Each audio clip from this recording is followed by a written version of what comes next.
So I'm recording too. Okay, we're All we're right, on. all right, here we are. We're on. So I'll get us started. Hey, good to see you, Vampire. Here we are Yes. again, talking about Blood Fist tonight. Mm-hmm. Mm-hmm. Um, Yeah, 1989 film starring Don the Dragon Wilson. Dom the Dragon. Yeah. So dude, I remember seeing this back in the day, like on Cinemax or something. That's right. I was trying to remember. I knew it came out on cable. I just didn't know it was like Cinemax, Showtime, Movie Channel.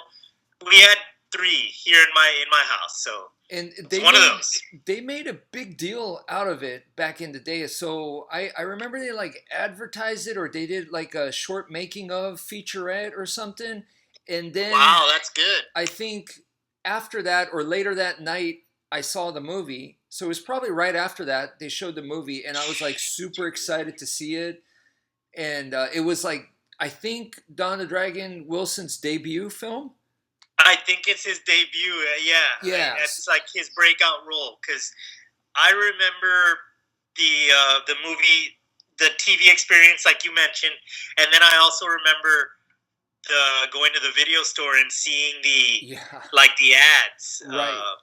And you know, the posters and stuff. Which, like a lot of people from, since we do everything now through streaming, like it's different. But back then, you could just walk to the video store and you'd see a life-size cardboard of Don the Dragon in your video store, like doing a pose or a big poster, like on yeah. the aisle. So it was kind of cool. Like they Yeah, always had the ads. like at Blockbuster or something like that, Yeah, right? yeah. And this was at the HEB Video Central video store. Okay. So At the grocery way store. back. Yeah. Yeah, grocery store. So no, this is whatchamacallit, back in the day, 80s, early 90s. Yep. This is Yeah. martial arts action movies were huge at the time. Wasn't he like a champ? It says it in the beginning of the movie, like world champion lightweight kickboxing. Um Light heavyweight, was it? Light heavyweight. Yes, that's right. Light heavyweight. And the guy Don Dragon Wilson is one of the most decorated Dude, he's totally amazing. Like I watched an interview of his. Like 1974 was his first pro fight. Okay, okay, yeah, no, he's one of the most amazing uh, kickboxers, professional kickboxing champions Yeah, we've ever had in North yeah, America. So guys yeah, like him, Benny the Jet Urquidez, and then yeah, Maurice Smith. Those are the names that yeah. immediately come up from. Yeah, Yeah. there's some good match. There's a good match between him and Maurice Smith in Japan, Uh where huh. they're going at it. You could catch it on YouTube. I saw it. Yeah. It's cool. Yeah, yeah. So no, this guy, his credentials are amazing, right? Well, that's what I think made Blood Fist such a great movie because he's got real action stars, but they're martial artists, and it's the credits start out right at the beginning, and it tells you the name like Don Wilson, and then world lightweight kickboxing champion, and Billy Blanks, and then or Billy Banks, and then his karate. Yeah. So karate, World Karate League or something. But it tells you all their titles, so I thought that was really cool. I love that they did that, and Yeah, I wish more films would do that. You know, yeah, so under the yeah, name they would tell you, like, the major title yeah, that they've yeah, held or whatever. And so if you think about that, right, we have Don the Dragon Wilson, we have Rob Kamen, who is the Dutch kickboxing yep, legend, and then you yep, have Billy Blanks, like you said, three like super world champion martial arts guys in this one yeah, movie. The quality to me, then the yeah, caliber is so freaking high. The bar, just yeah, because of those three. yeah. The way they move, the footwork, everything is authentic and legitimate. I know it's before MMA, so we don't get a lot of that rolling around, but like the fights are just so awesome, man. Like Yeah. Uh, yeah. oh, excuse me. No, no. Sorry. So Chuck Norris was a action martial arts action movie star, and apparently Chuck Norris told Don the Dragon, said he said to Don, he said, Don, I made this many movies and I made this much money. You should do the same thing. So he kind of passed the torch to Don, recommended, and so Don was like, okay, Chuck, and he teamed up with Roger Corman and did this. I think so. Chuck at the time was the world karate champion, middleweight karate champion, Okay. and he was amazing amounts of like championship wins. So now we have, and Chuck Norris's time didn't really, kickboxing was still like on the verge of coming out in North America. It Yeah. didn't really exist, kind of. So now we have Don, the Dragon Wilson, Yep. who is now, he is the kickboxing North American world champion. So I feel like now it's like no disrespect to Chuck, but this is like it's just a different era. You know what I mean? Yeah, it's a different time. I totally get it. I think I get what you're talking about because I saw an interview where Don said it, where he said that MMA hadn't happened in his time, and he was talking about almost exactly what you just said. And he said that if it had happened, he would have dedicated himself to that like every other athlete. So I think if kickboxing was around in Chuck's time, he definitely would have gone in that direction, like everyone of the time. So that's totally legit. I think you're right on. So I think 90s. Yes, Chuck was still around in the 90s, but that's an older Chuck. This is Don, like still in his prime, right? Oh yeah. And this is right 1989. So this is the beginning. I think he's still fighting in pro fights. Like he's still a pro fighter. I think he did have a fight. Like he did several movies and then he went back. So he was still, Okay, so he was like in between. You're right. He probably already retired, but then he came back. Right, something like that, I think. Yeah. But yeah, so I mean, just the caliber right here. So when I think about it, like we got to compare it to Bloodsport. Of course, yeah, and Kickboxer, because that's what is around the time. That's the late 80s martial arts genre, the hero, the star, the dude, like, he goes up. And Don wasn't as buff as Van Damme, but, no, like, he is so athletic and just such a top-notch. There's no messing around with him. Mm-hmm. I saw it in an interview. He said it, like, it goes back all the way to elementary, where he was talking about how he was like the best in his class for baseball and like football, All-American, all this stuff. He just like lists all these things from high school and college, and just totally a history and a tradition of good athleticism. So it didn't faze me like that. I just wasn't paying attention, but the Van Damme had the look. So that's, I think if we're comparing it, like it doesn't have the same Hollywood big thing, but for some reason it's magical. Like it captivates you. Like the Blood Fist movie is just, it draws you in, the story. You want to be there. All of a sudden, it starts out with his brother fighting. Yeah. And then his brother gets brutally murdered in after the fight. Yeah. But there's not a lot of written words giving you the setup.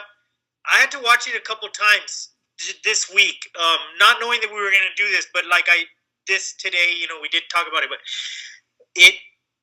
I noticed it in that second time that I watched it. He just like gets up. He's like, all right, enough of this. And the brother starts fighting back. So he was going to throw the fight. There's a fight fixer. Apparently in this sport, where it's taking place in Manila, Philippines, there's a lot of gambling going on with the boxing. So that's what the movie, the premise is. It's that a fight fixer loses money and his customers lose money. So he takes it out on the guy that wins the fight, who actually murders. Well, no, it's not a murder. He boxes and knocks the guy out, and the guy ends up dying, and that's the fight fixer's brother. I think did you catch that in Blood Fist? So you're talking about okay. So wait. Part one, the snake, the guy Yeah. No, that trains. yeah. There's a lot of things. So first of all, right? Let's go to back to Bloodsport, right? The Yes. tournament in Bloodsport. Would you say Bloodsport is probably the most popular, or if not the greatest, martial arts tournament movie? Oh yeah, it's totally popular. It's one of them high up there. I mean, I always go to Enter the Dragon because Enter the Yeah. Dragon's. But Enter the Dragon had its moment. We talked about passing the torch, the mantle, all that. So 1989, yes, that's the pinnacle. Bloodsport is the movie. It had the music. It had Bolo from Enter the Dragon, Yeah. and you know, passing the torch to this guy, to Van Damme, and his flying kicks. So I mean, it was everything.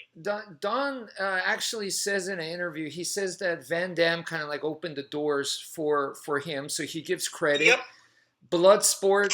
This movie is called Blood Fist. I think there's an obvious, inspiration. Totally. Even the guy that looks like Bolo at the end, he gets the Right. headband and he like lifts it up like almost identical to Bolo. Like I can see somebody like the director do it like in Bloodsport.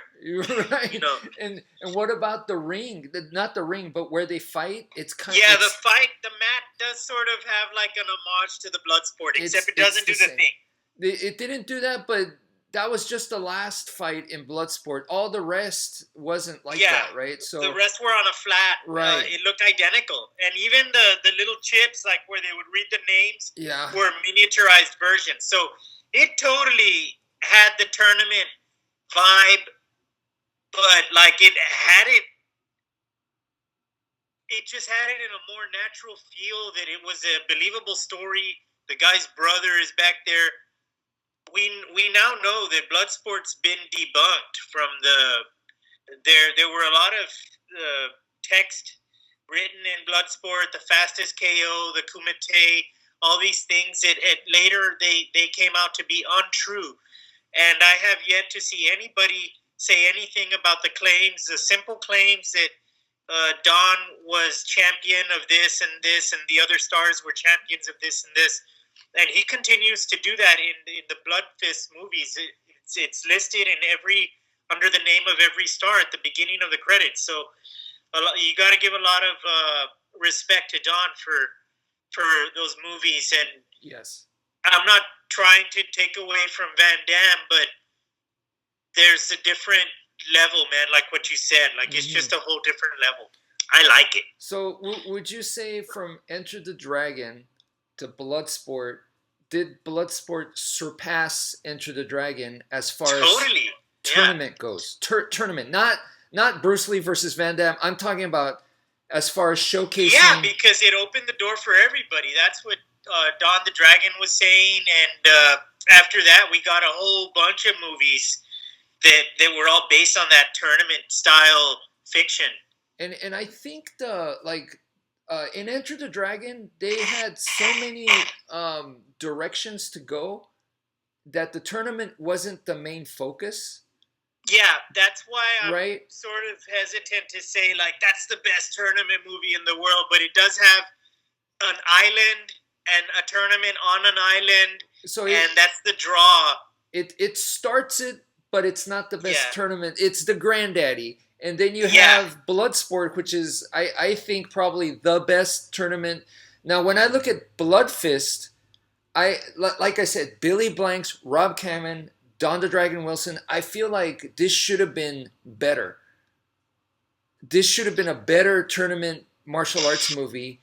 You know, they were trying to make it even better than Bloodsport with probably less than half the budget.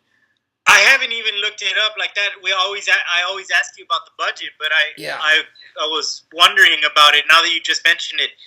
Because in his interview, Don the Dragon says that he's done 30 movies, and 30 for 30, they've all been successful.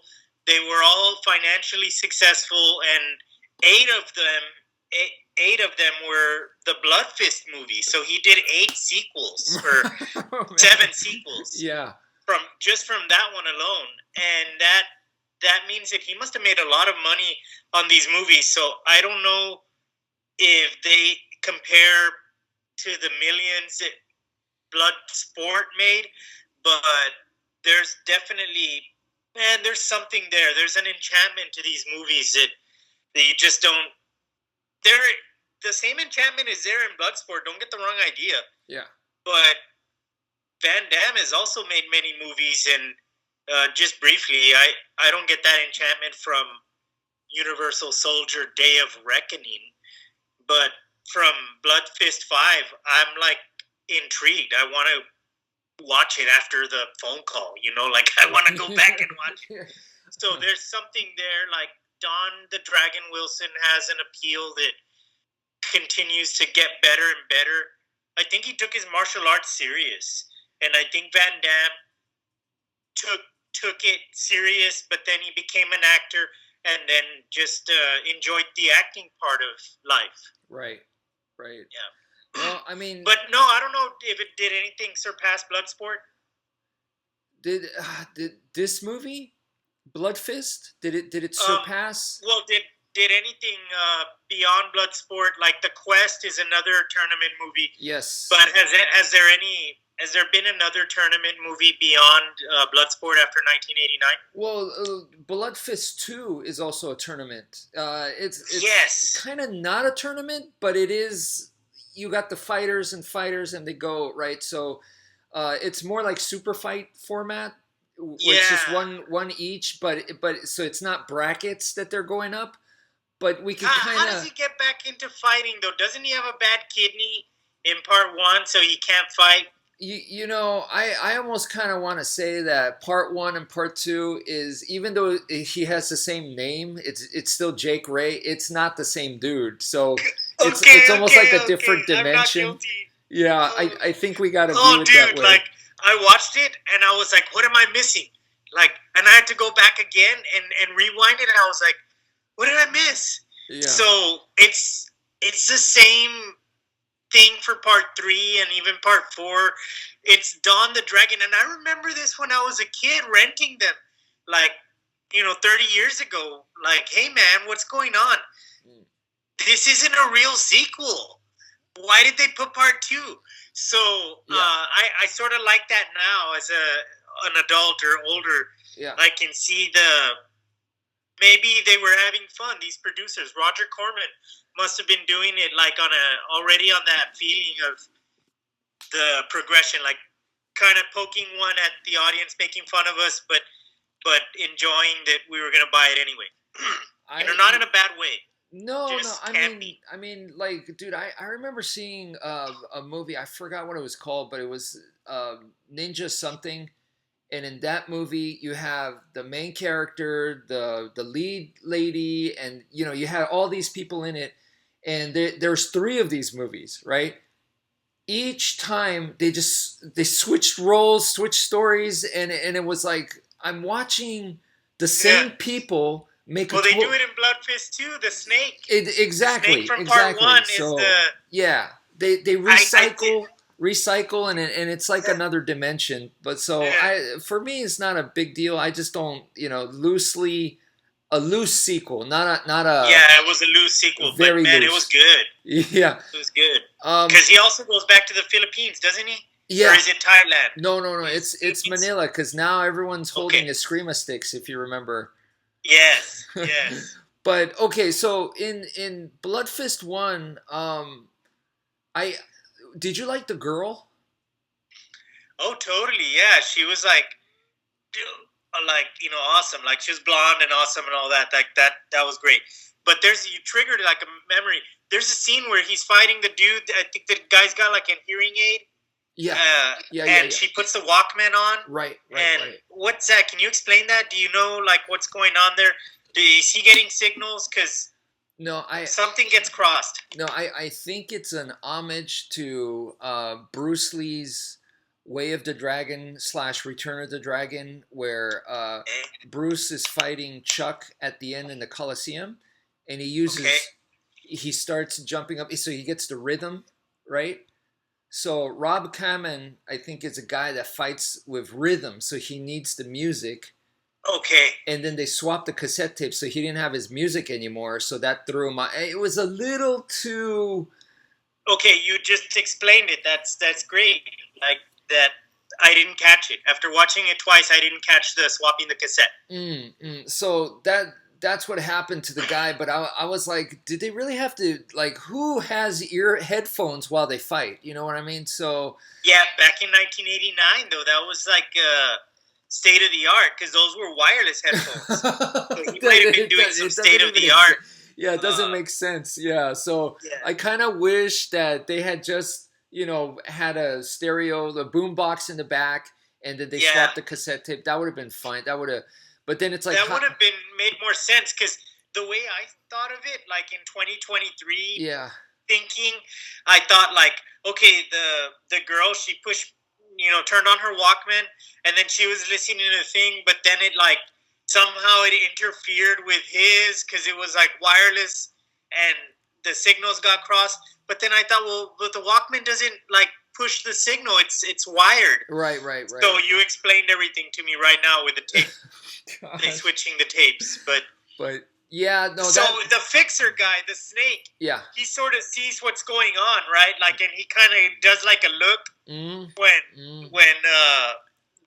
the dude's like losing his rhythm. Yeah, and you can hear the voice in the background, like today is it's like a translation tape. Yes, learning language, right? Like going to the restaurant and ordering food, like yeah, and then you repeat the phrase like, yes, going to the restaurant, and and that's it was a language thing. I don't know what the dialogue is. I'm just making it up. But this girl reminded me of the girl in Double Impact, and I like this girl better than the reporter girl in Bloodsport. So I actually think, girl-wise, the character is superior in this movie. You know. Yeah, she's got a lot more input than the girl from Bloodsport. The girl from Bloodsport was definitely more like eye candy and not a lot of talking. But this girl has, that's how I see it. This girl had a lot more engagement. It was cool. And then she had that thing on the ceiling, like the rooftop. She was baby's sister, right? Yeah. Were they really brother and sister? So now this baby for me was not as good as Ogre from Bloodsport, unfortunately. Oh no! Yeah, and how are you gonna beat that, right?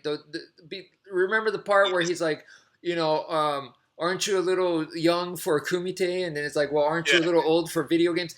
Their chemistry, Van Damme and Ogre, was the way it was written. The chemistry they had was amazing. It's basically the same character, right? Yeah, I think they sort of did a real good job of chopping up Kickboxer and Bloodsport and mixing them together. So you could tell whoever put this movie, the people behind Blood Fist, sat down and because Kickboxer had just come out. That was 88, I think, right? Or 87. And then Bloodsport was like 88. So there might be a year apart, each of these movies. Okay. So there was highly influential in the martial arts action genre for 1989. So you're the music guy. For me, the music was a disappointment in this one. 2 was better. Blood Fist 2, I enjoyed the music more. In 1, I was like, it just... And then when you compare it to Bloodsport, of course, the budget, I know the budget is so different, and that really hurts this movie. And I understand that Don, at the time, this is his first movie, so... he hasn't proven himself that he can make money. So Roger Corman probably didn't give him. So I feel like Blood Fist 2 has a higher budget.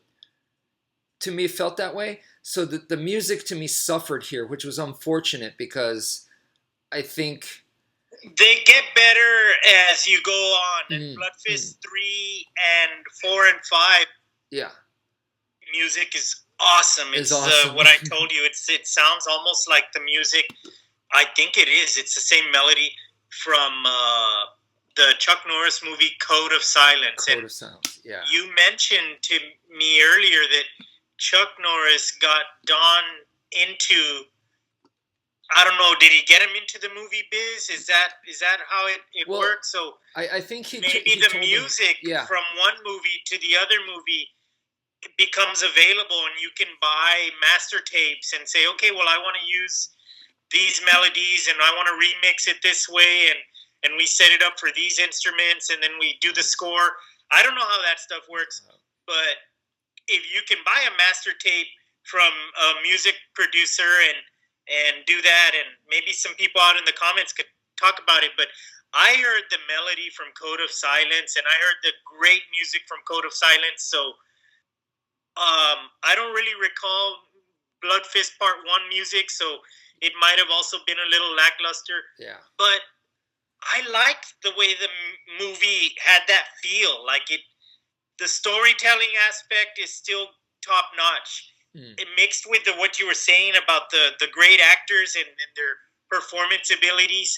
So I think that it's a great movie, man. Like I'm thrilled to on that now that I'm older. When I was younger, I was really prejudiced at what I said. That it had to be like a high budget Hollywood. It had to have the star. If it wasn't Van Damme, it was fake. Like I felt for the what do we call it? Like the Kool-Aid, or like I felt for the propaganda, man. Like I was a The kid. mainstreamness, So yeah. So it definitely lacks the mainstream stuff, but I yeah, the feel like it mainstream. had all the ingredients and the potential to surpass the original Bloodsport. I really do. Well, I think it has Vampire, and the In reason some that I ways, think yeah. so is because 30 years later, we're talking about it, and there's nothing to debunk. It's a great movie of fiction. Sorry, dude. Sorry about that. But it's a great, it's a great fiction, and it's got the ups and the downs, the best parts of both movies. So like it has surpassed. Maybe back in '89 Yeah. it wasn't, but right now in 2023, there's nothing bad I can say about it. Well, okay. So what do you think about, like, in Bloodsport? You have the Van Damme plays Frank Dukes. Everybody knows, right?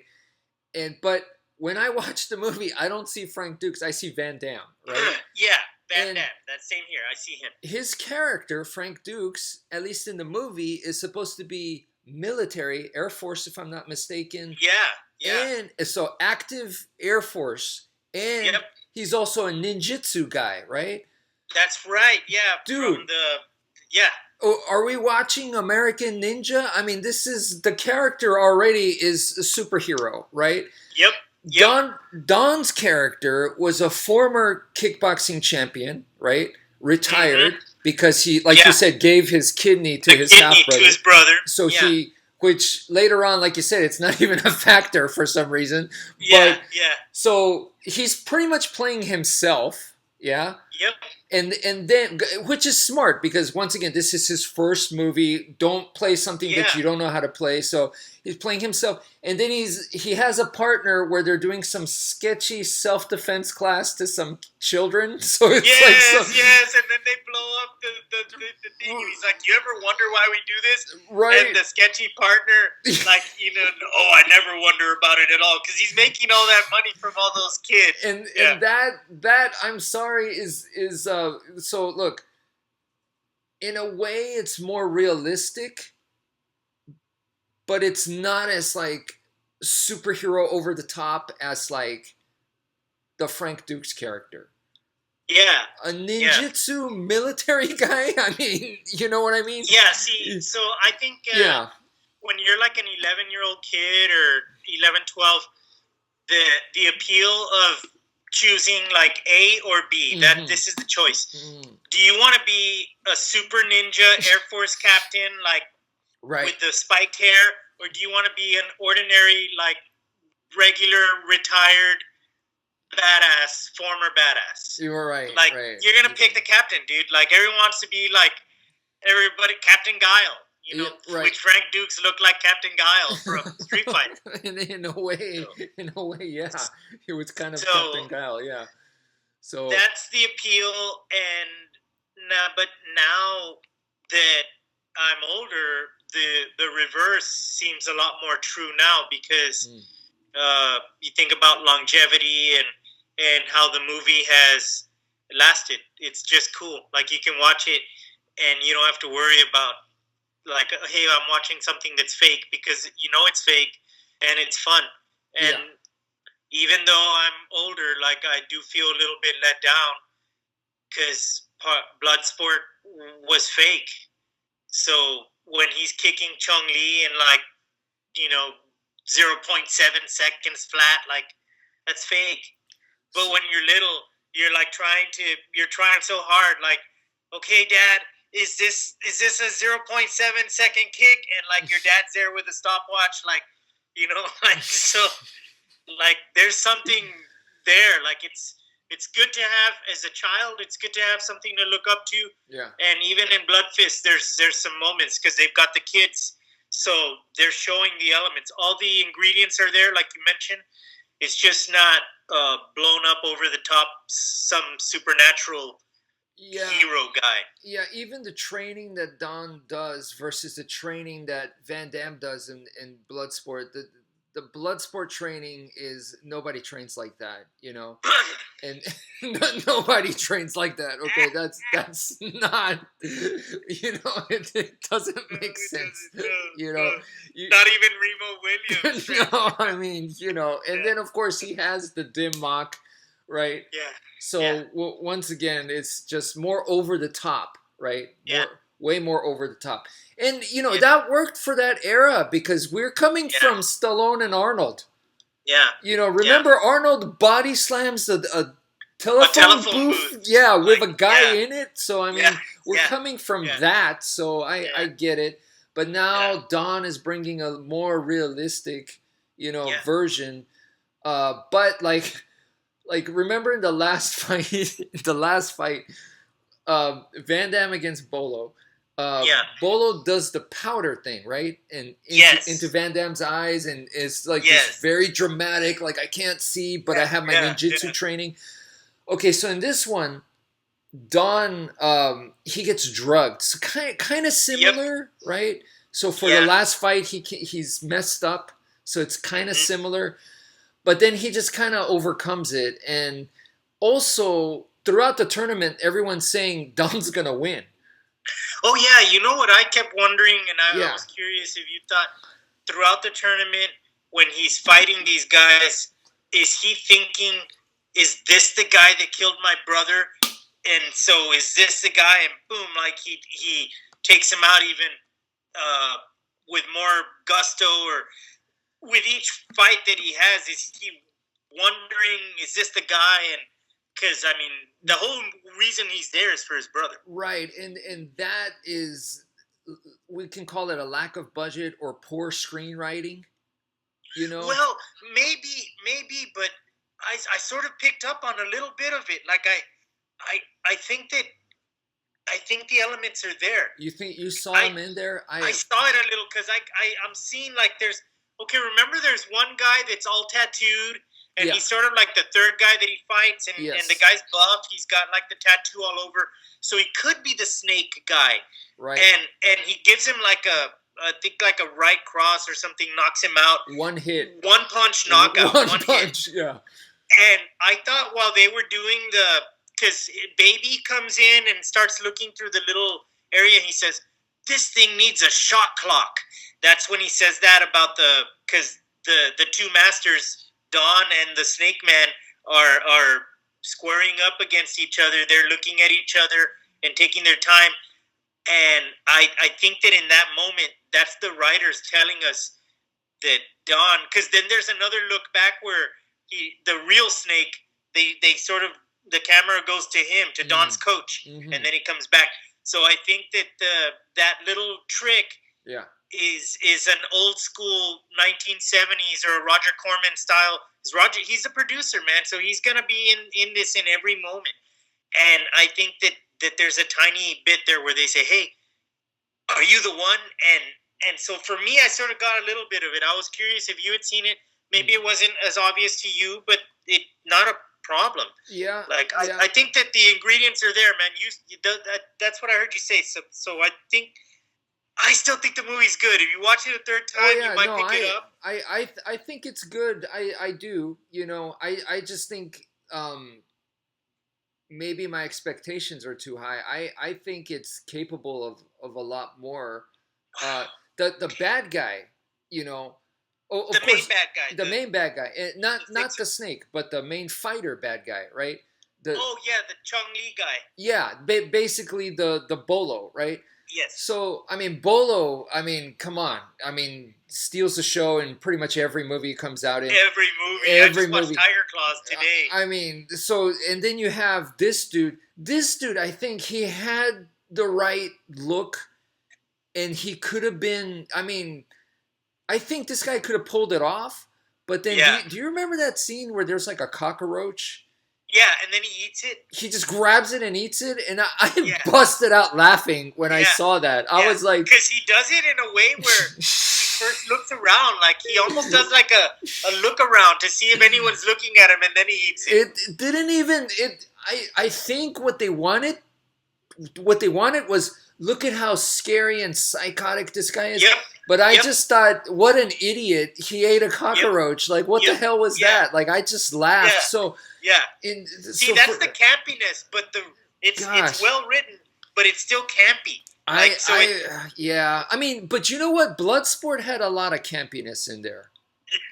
Hey, look, it's the American who plays tricks with bricks. All that kind of stuff. I mean, there was a lot of campy stuff in Bloodsport too, but.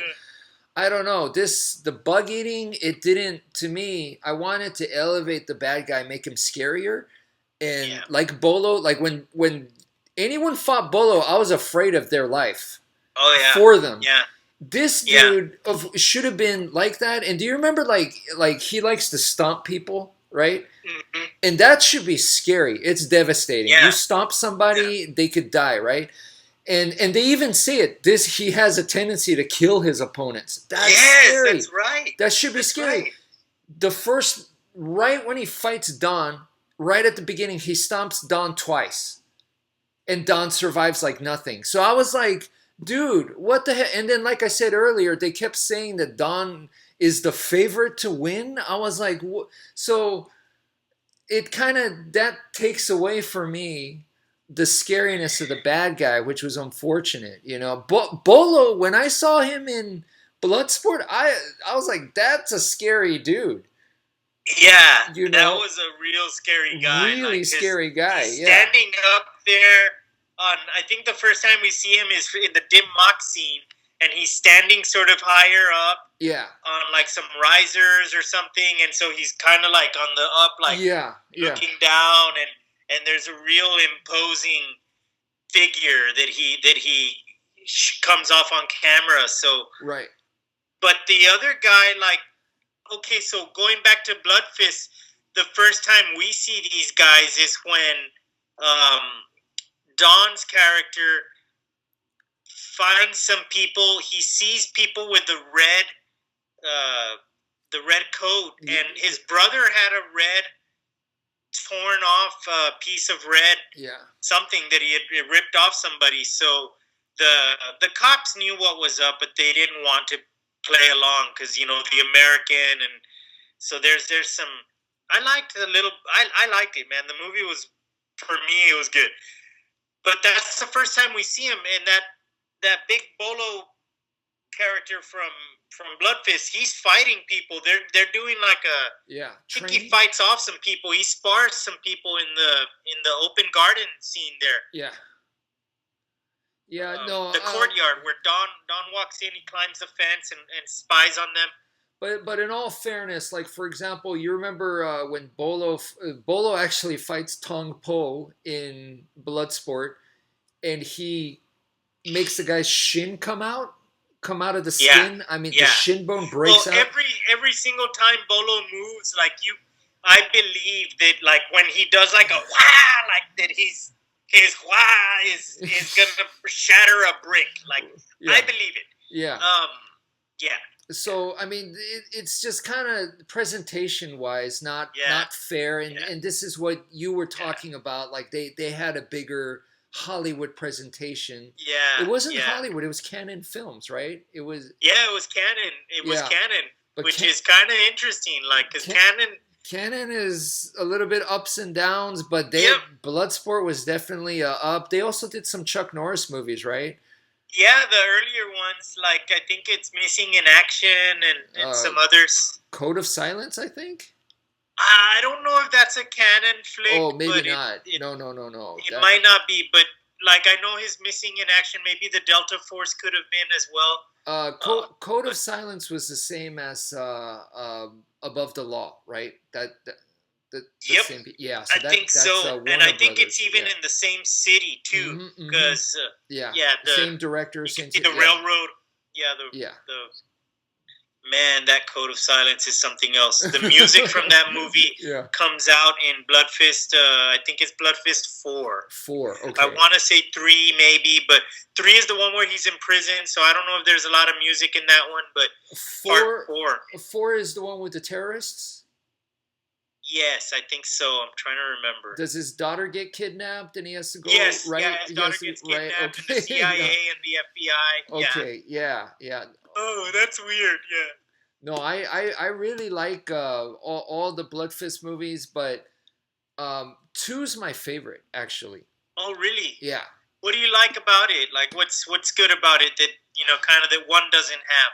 Okay, so Because 2 is sort of a direct sequel to part 1 in the direct it can be. as it can be Because he's got the same name. loosely. So I would say that 1 to me, like I was saying earlier, should have been better than Bloodsport because of the fighters, right? I mean, you're talking about the tournament. 2, I feel like maybe you do have Maurice Smith in there, but character wise, I felt like they put more character rather than so you could have a guy with like amazing credentials, right?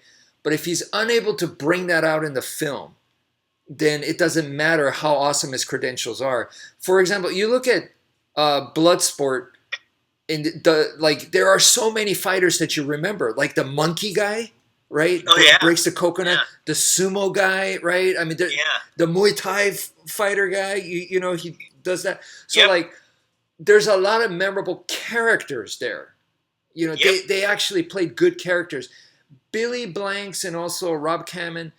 I mean, maybe Billy Blanks more so, but I mean, also the way it was written, we didn't really get to see a whole lot of character development. I don't think, and also the same with the last, the Bolo character. Yeah. Yeah. So I feel like in Blood Fist 2, they did a better job because I remember not the bad guy, the guys that juiced, but all the good guys. I liked all of them, and I remember all of them. Like I could see them in a video game. Yeah, every single, from the weird wrestler guy to the ranger guy to the taekwondo guy to they said he was a judo champion, but he was also pretty good with like the stick. If you remember, he actually dies. And then James Warren, who was a boxer. So I to me they're very memorable, like Street Fighter, the video game. Okay, see, I had the opposite experience. For me, part 1 was more of the memorable flick out of the part 1 and 2 because I sort of watched them almost like you back to back. Yeah. But part 1 just like mesmerized me because it's going over to the Philippines. I also thought because I hadn't been to Asia when I was a kid, so then I went as an adult and the movie wasn't low budget. It's just that's just kind of how the world is. So when I was a kid, I was comparing the Bloodsport to this one. Yeah. And I was like, man, no, Bloodsport just sucks. But maybe they had better equipment and stuff. Because in the scene where he flies on the airplane, the quality of that airplane scene is superb. So all the background stuff that you can see, everything, it's just so awesome. The lighting, everything. One? So when they do... Which movie? In movie Blood Fist 1, where he flies on the airplane. Yeah. just talking about the scenery. Right. I think he flies in an airplane, right? Yeah, yeah, and that's a good scene for character development because he's flying over there, to the Philippines because his brother is supposed to be dead. I mean, that's a traumatic flight, and you're by Yeah, yourself. And for yeah. how many hours is that flight? Like 16 hours. I mean, 16 probably. it's Yeah, brutal. yeah, Yeah, and he's yeah. going there. I mean, that you're right. That's actually a really cool scene. Yeah, But then when we get to the live action scenes on location, like yeah, it's a little hazy. It's smoky. yeah, And if you have actually, when you go overseas to some of these bigger cities in these populated areas, it does get a little bit hazy and smoggy because of like California, for example, it's got smog. So and I noticed this. and I think that's okay because like in Bloodsport, I mean they go to Hong Kong Kowloon, which is like their ghettos, right? Yeah, It's their yeah, slum. So them shooting this in the Philippines, and you see that the city looks dirty or whatever, that yeah. it's not a safe looking place. Yeah, well, the kids right away, like they're teenagers, and they go after him, like so, you know. so I think that is actually good to hold this sketchy underground tournament. So Yeah, so yeah, that it's believable. that Yeah, works out. I do feel like Bloodsport did a better job showing. Like, remember there's a scene where they just go through these back alley, back alley, back yeah, alley where he to says like, once you get into the where the lights go out and like it's anything goes. I think that the short guy, like he has like a little saying. yeah, But when they get into when you see the red gates of the Black Dragon Society, right. like you believe that you're in a 500-year-old temple that's from like 600 years ago, and you're all of a sudden you're in the 1300s, Yeah. and like you're there. So Bloodsport had the big budget. Yeah, they did. They had something, but I don't know. The Blood Fist just seems to carry on well. So would you say Blood Fist is like a more realistic version of Bloodsport then? Yeah, yeah, Yeah. because it's much more believable. The tournaments, they're pretty good. They do have a big like Bolo style guy that has that same kind of attitude. But it is sort of secret society. Yeah. Where they dress up and they all kind of have their like they were all training there. They were in that club. Right. Baby. I guess Baby was like the worst of them all, or the least outclassed.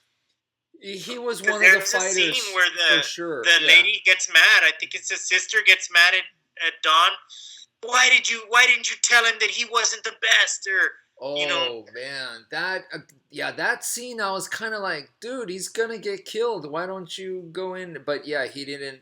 And maybe it would have been nice if it was in the script where like you, because of the gambling and all that, you can't interfere because there is a mob running this kind of thing. Yeah. So if Don tried it, he would have gotten shot or something. Well, it sort of is because we see it's hidden. Remember it's super the beginning? Hidden. Yeah. At the very beginning, his brother says, "Forget about this. I'm doing it my way." Boom, boom, boom. The brother takes the guy out. Right. Bad move. He gets killed afterwards. Right. By the snake. But the way that he gets beat up in the photographs that the policeman has is different from the scene that we last see the brother alive, where he's kind of like, and right. So that means that somebody knocked him out. The snake guy knocked him out, and then maybe that mob that you're talking about, they came over and they finished the job because they show broken back, lacerations, all this stuff. Like the cops start saying all these things, and it's just weird. Like Don is like, "How did this happen to my brother?" And he doesn't say that, but he's thinking it. And they never they show. We learn about Snake throughout the movie, but they never show who's like really running the tournament. Yeah. And they don't show any of that. There is no Black Dragon Society, or at least there's not like a super rich dude that runs the show. So So we know gambling is prevalent throughout the whole city. we Somebody do know says that, that. I think, even Yes. in one of the Yes. lines. Right. So and they had the computers there, right, for the Yeah. gambling, the stakes And and then we stuff. even see it at the beginning. Yeah, the computers. That's totally obvious. We see it at the beginning when he's walking around with the Hard Rock Cafe shirt, and he's walking and he sees where the guy like picks up the plate and like the bug runs. Like, so there's gambling on the street Right. throughout the whole. So this is like the epicenter of betting. Making a wage on something. Right. So yeah, in that sense, I think the whole underground tournament thing, to me, it works that it's being done there. It's just, it's not like you said, like in the Quest or like in Bloodsport, where it's like this secret society, ancient temple kind of thing. It's not that. Once again, a more realistic version. Yeah. I just like it. I like how it has a start and finish. I can watch it, and it's an entertaining movie from start to finish. Likewise, Bloodsport is entertaining too. But of course, at the end of Bloodsport, I do sort of still want to see like what's next with Frank Dukes. Like, what's next in his life, and then we get the drop off the cliff, and there is no Frank Dukes. It was all made up, and you're left with that feeling. So there's all this. Maybe there's a parable: the tortoise and the hare. Is that the one like where the rabbit like runs really fast, and then the turtle goes slow but beats him to the race? Right. This is what I'm talking about. The rabbit is the Frank Dukes movie. Bloodsport, we all love it. We all want to chase the rabbit, but the turtle gets to the end of the race and does a better job, really slowly. And that's Bloodfist. Because both you and I, we've got things that we don't like about it, but there's something more that, like the one thing that we can say that's good is that you can't debunk it. So that's like the ultimate. Right. No, and that's the finish line. That's the tortoise making it to the finish line. It's over. And for me, like I've always like when I watch Dawn of Dragon movies, for me, I was like, in my fantasy world, I'm like, that's me. I could, dude, totally, that's you. Like, I because at the time, who else was there that was making martial arts action movies at the time, and that I could relate to the most, which was him, which was Dawn of Dragon. And also because for me at the time, I also did some Muay Thai, I learned some of that. So, being a martial arts guy first and then some kickboxing background, I felt like that's what Don did, which was he was a martial arts guy, and then he became an amazing kickboxer. So in my fantasy world, I was like, that's me. I'm doing, I'm kind of like trying to follow in his footsteps, kind of thing. So for me, it was Dawn of Dragon movies all the way. All this stuff, not just the Blood Fist. I also like Ring of Fire 1 and 2 that he did. Yeah. I saw Ring of Fire 2 the other day, and that is one of my favorites. Have you seen I'm gonna check them out. I haven't seen them since back in the day. Okay, yeah. I just saw a new one, like with Don the Dragon, like from like 3 or 4 years ago. So I don't know what that one is, but there's a new one out there with him. Okay, he's a little older, but he's still like he's still got his muscles, and he's still got the agility, of an older guy, but. He still got it. No, he's definitely he took care of himself. The other one is like one of his newer movies. It was called the Sentinel. It's a post-apocalyptic sci-fi action movie. Man, I wonder if that's the one that I watched. It probably is. Is he like the last super soldier kind of thing, and then he passes the torch to the Battlestar Galactica girl? Yeah. Okay, that was good, right? Yeah, I liked it. Is that the Battlestar Galactica girl? Is the one that's Starbucks from Mandalorian? Yeah. She plays the. But Starbucks, so that's Starbucks. Yeah. The yeah, what This I is the forgot. movie, Yeah, Vampire yeah, Sentinel. yeah. The This is the movie that Sentinel. I watched, and Yeah, it was like the rekindling of Don the Dragon it's Wilson, and I was good, like, right? yes, Yeah, he's yeah. still around, and like No, it made me feel so good yeah. because I did watch a few of them back in the day, like 30 years ago, Okay. and Blood Fist was one of those. It's just I don't know which one it was, and it was on, like you said, like on Cinemax or something. I'm watching the TV, Yeah. but I definitely saw the ads at the video store. Like you couldn't miss it walking through the video store because there was many. Mm-hmm. And yeah. And then he did other movies too, that Ring of Fire. And then there's also all the competitors, and I'm not just talking about Jean-Claude Van Damme and Steven Seagal, Chuck Norris. Those are the big names, but you had all the, like, Billy Blanks was making movies. Yeah, his movies were awesome. Yeah, too. Yeah, right. And you had other guys, trying to follow in that footstep. So it was very competitive. Yeah. Yeah, because Billy Blanks makes like a cool one where it's like post-apocalyptic also, where he's sort of like a robotic super soldier guy. TC-2000 you're talking about? Yeah. Totally. That's a good one too. I recently saw that too. Yeah. Yes. Yeah. They're all on YouTube, which I think is great because you can just watch them on YouTube and just chill it out. But man, I liked those Dawn the Dragon. Now that I'm older, I can see the great value in those with the pieces that are missing.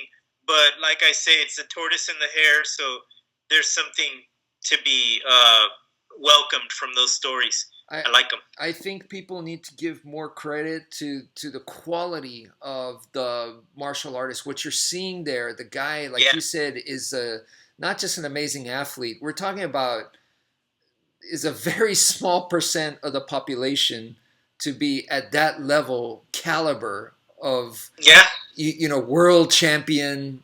I mean the guy is like wow, like it's like in the interview that I saw, he goes back I think to high school times, but I think it's me like is taking it back where because he's the best in his high school of this sport and this other sport. So these are people that from an early point in their childhood life, they dedicate themselves, and that dedication can be seen. And even if the movies are not well written, the person with that kind of heart and that manifestation of that well-being, it comes over amazingly awesome in the movie. If like I mean the Steven Seagal movies, I don't think they have it. Like Seagal has another kind of charisma. He's like Yuta, the star of Deception. Oh my god. he's got another kind of charisma. He doesn't have to. I don't think we could compare, Van Damme and Seagal with Don. And I was thinking it's about not it the today. Same league. Yeah. When I was watching the Don the Dragon movies and how it lists us, Seagal's never competed in any kind of thing. He does those demonstrations, the Aikido demonstrations where they go out to, like in Russia and places, right? The Aikido Federation, but he's never done any competition. So that sets you apart when you go out and you just stand there like that and you're competing with somebody. It's you against them. That's pretty real. The adrenaline is flowing. And I know that you're talking from experience because I've seen you compete. Yeah, I did. I didn't make it that far, but I did. But you'll treasure that experience for the rest of your life, and I think because of that, I can see it in Don's performance. I can see it in Chuck's performance. I can see it in Billy Blanks, but Chuck Norris, he's older, but it's still there. Even when he goes up against Bruce, but you don't see that in Seagal. Seagal's an actor. An actor, so it's really interesting to see. And I saw what's his name, Michael Jai White give an interview with Vlad or V Vlad something, I don't know, it's on YouTube. Okay. And he says that Seagal is like the David Carradine of our time. He's like an actor that does martial arts movies. And David Carradine back in the '70s was an actor that he portrayed a martial artist in a TV series. That series, Kung Fu, and that's what kind of put him on the map. Why But he wasn't. you think I what I got out of that when Michael J. White said that, right? Um, I there was an interview where Chuck Norris they asked him about Lone Wolf McQuade, which is an Oh yeah, amazing movie, and totally. they asked him about It's David that fight Carradine. scene. Yeah, Yeah, the last fight scene, the David Carradine, yeah, and they said, how was it like working with David Carradine? And he said, David Carradine is basically, if he's a Hollywood prince, right? His dad was an actor, and he's second yeah, generation Hollywood. So yeah, the guy just, he just comes from a completely different mentality. And he yeah, said that he would hurt the stunt people.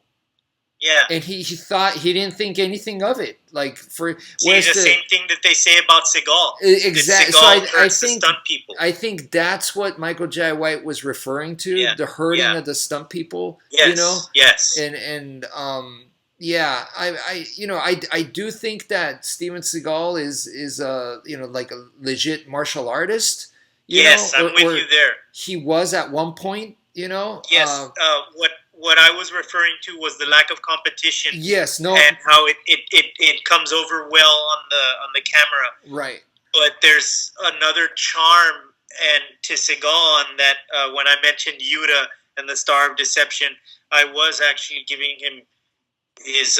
He does have props. It's a different value. We have to give him the respect of that. But the olden times, what you were saying. but yeah, I just yeah, like what you're saying with this having an actual fight record, you know, Yeah, uh, and they say Van Damme has some. Okay, great. yeah.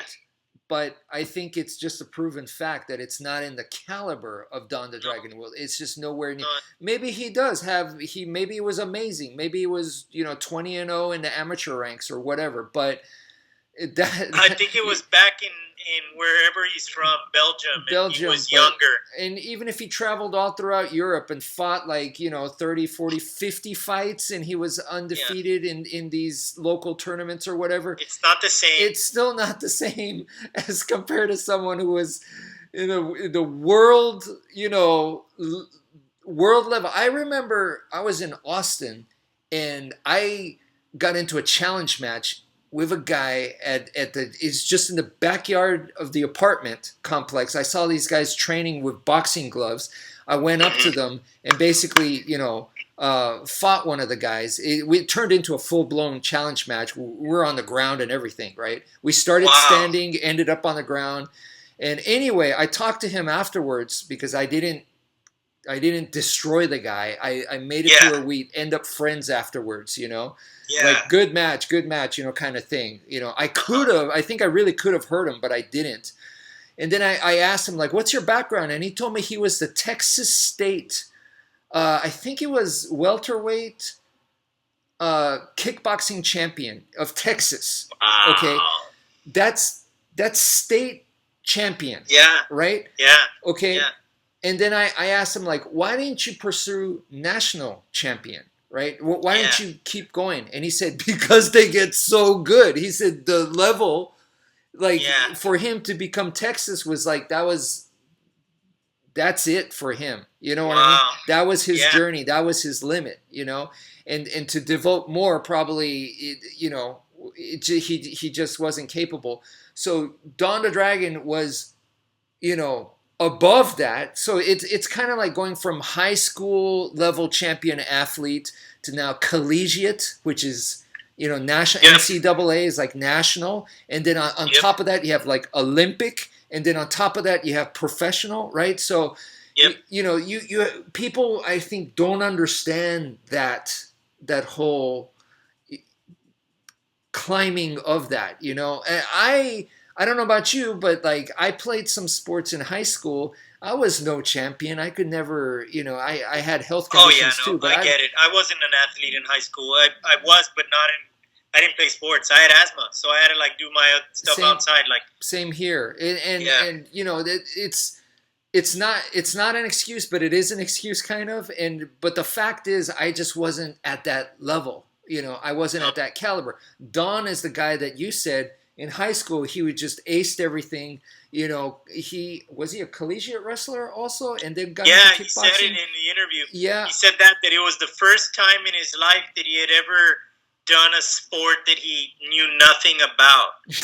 he just Walked on to the wrestling. So like it's that yeah, was a good feeling for him. He said that it's like just crazy. it Yeah. stuck with me in my head. So I mean, we're talking about someone who probably could have been, like Olympic gold at something. It's just insane. Or the MMA champ. Yeah, yeah. I mean, Like I don't doubt it at all. no, me neither. Me neither. 100%. It's yeah, but But yeah, like in that movie with Starbuck with Katie Sackhoff, he's doing stunts. Like he looks like he's doing his own stunts.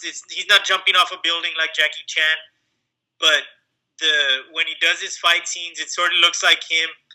That's the whole thing. You know where I'm going with this, because Seagal doesn't do his own stunts, man. Like it's like Axl Rose from the Guns N' Roses hired another guy to sing his parts like later on because he couldn't do it. mm, I lose respect for the star appeal or the actor mm, when they can't do their craft anymore.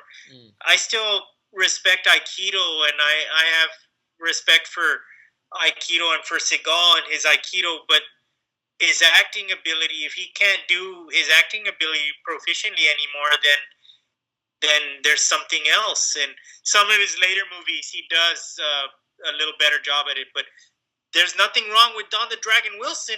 That guy's yeah, rocking in every movie. yeah, He's yeah, epic. yeah. He gets better and better in every movie. He's amazing, and the same thing I could say about Olivier Grunner. He's not doing movies right now, but you could still see him on YouTube, and that's another guy Yeah, that when he yeah, came on, I think the back of the video box in Blockbuster Video, it said something like the first time I saw him, it said like two-time European world champion or something like that, kickboxing champion. And I was yeah, like, here's another amazing, yeah. And yeah, so, yeah, no, Olivier Grunner, Don the Dragon Wilson, to me, I enjoy their movies. And like you're saying, they definitely won the race for me. But I mean, even back then, I like their stuff. yeah. For Because me, I think I'm having a memory. I don't know if this happened to you, but like you could like change it to ESPN, and there'd be a Don the Dragon fight on ESPN. Where he's like in the kickboxing, and because back then in the day you could watch ESPN late at night, and they would show kickboxing okay, on yeah. ESPN. So I remember seeing that. I don't know if I ever saw him fight or not, but I would watch the kickboxing. So I knew that he was a kickboxer and that he was a champion kickboxer. I would Yeah. read Black Belt magazine as a kid.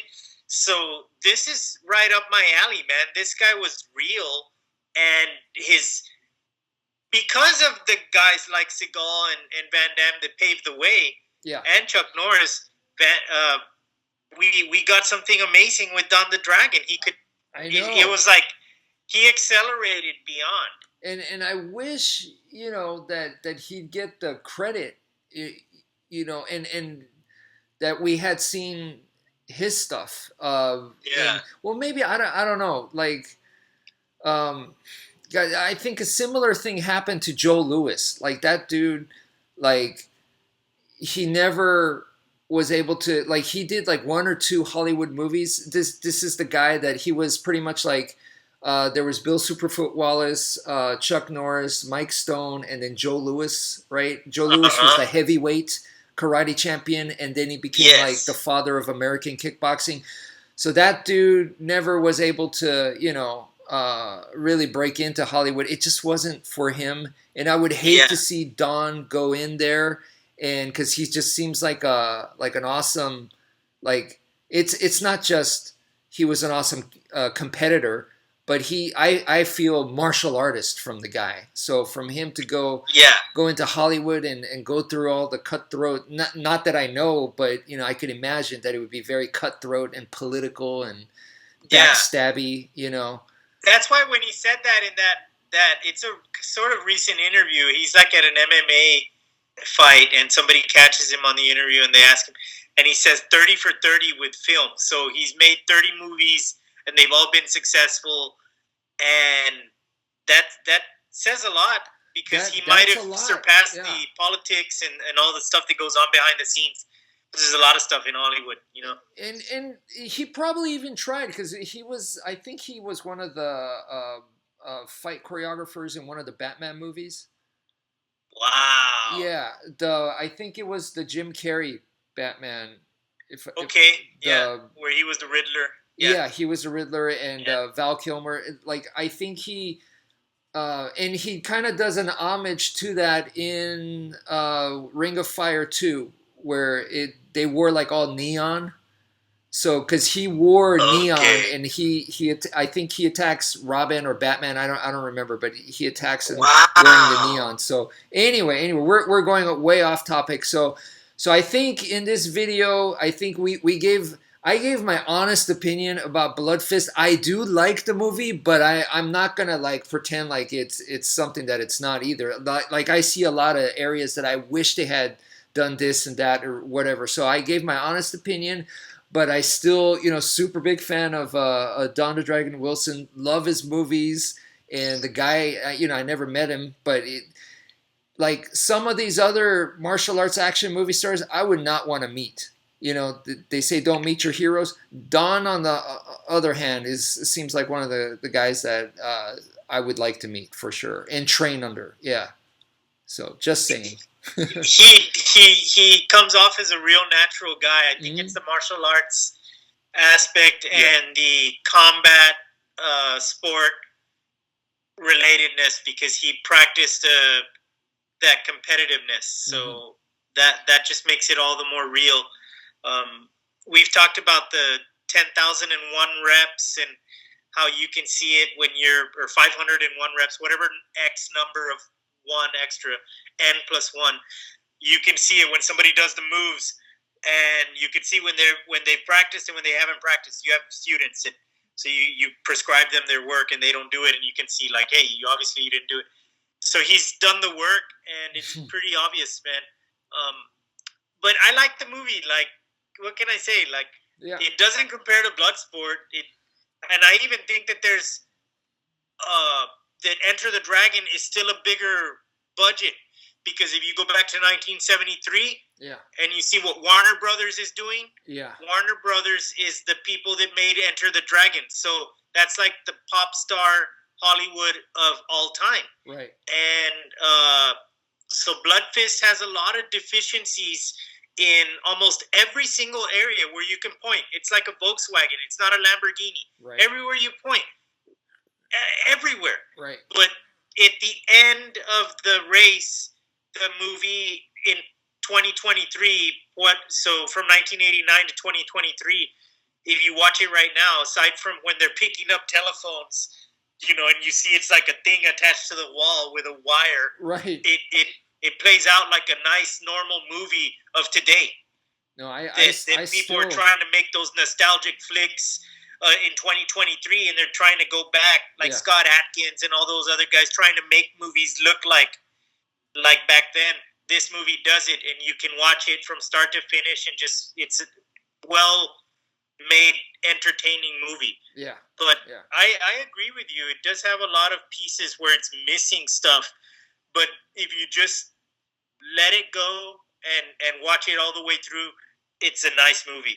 But like, we're from that time. Like, I used to listen to CDs, man, and like I'd hit play on song 1, and I wouldn't stop the CD until song 15. So like, we're from that time.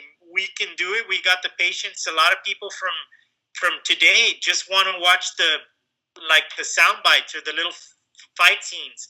You might not get that from Blood Fist. It doesn't have a lot of the memorable, like, the Baco and the scene from Bloodsport where he puts up the hands. Like, all those things from Bloodsport are totally memorable because all the triggers are there. Blood Fist doesn't have it. So, but I still like it. I think it's good. Yeah, It's cool, yeah, man. yeah. It's a good No, movie. no, it still holds. It still holds. I'm So glad we got to talk about it because I yeah, watched it, and when you mentioned it in the other thing, and I was like, yeah, Blood Fist. Like I remember that. Like, and I was thinking like Cinemax or something. Like, and now you mentioned it, so it was. That's how we watched movies back then, dude. dude, this was like you said. At the end of the day, it was the more realistic version of Bloodsport.